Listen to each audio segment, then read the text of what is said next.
Na unaona pia tumeona yule jemedari aliweza kujenga kanisa la Mungu. Inatusaidia.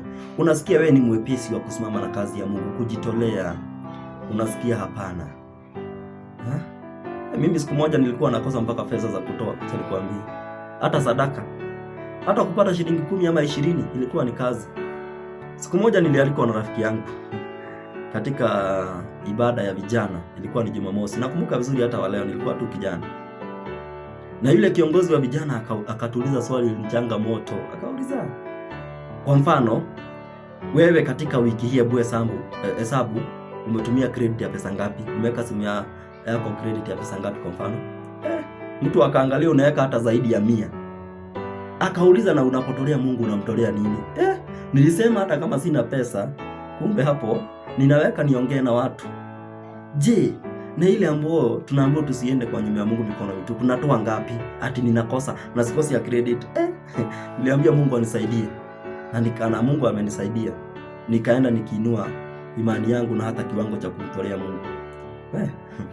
Mambo mengine nakwambia inahitaji kujitoa. Inahitaji kujitoa.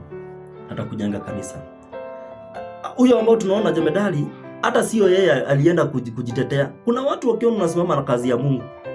Wazee ndio walimwambia Yesu, huyu anahitaji. Hata kama unahitaji wengine, Yesu huyu anahitaji. Ametujengea hekalu. Unadhania ati ukisimama na kazi ya Mungu watu wanafurahi? Watu wanafurahi. Unasimama nayo na uko na ile nini? Uko na zili juhudi.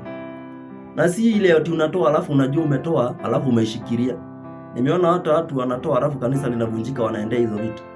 Watu unajiletea laana. Ukimtolea Mungu kama Anania na Safira, walipanga wakasema hizi ni za Mungu. Nini kilitokea? Walienda wakagawa. The moment umeamua kutolea Mungu kitu, chukua, tolea Mungu.